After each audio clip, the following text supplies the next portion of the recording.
I'm Dave Casler, amateur radio call sign KE0OG, and we're looking at a comment from jackluck.v2 on steel guy wires. He says, well, now I'm curious if you can add insulated steel wire to copper wire to make it have less flux or droop without having it in circle.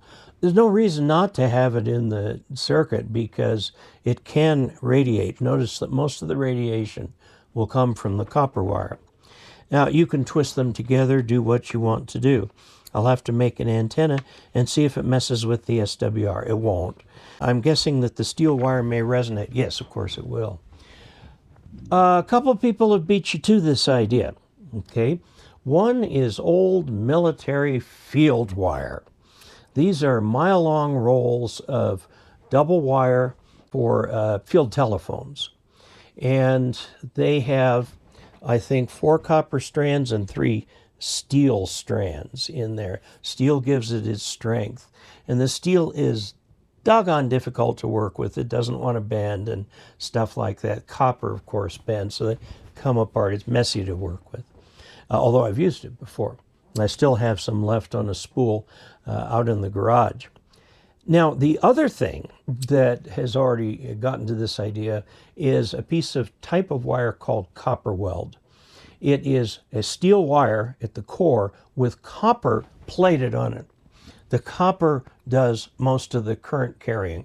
Remember that in RF, the current tends to go to the outside of the wire and not on the inside. So it's copper plated enough to carry the wire with the steel as the interior.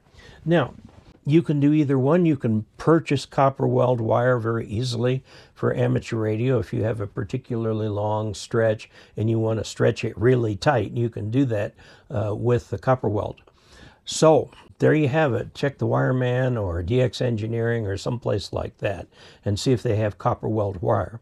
Now, I warn you, the copper weld wire has a reputation for being a royal pain to deal with because it doesn't like to bend.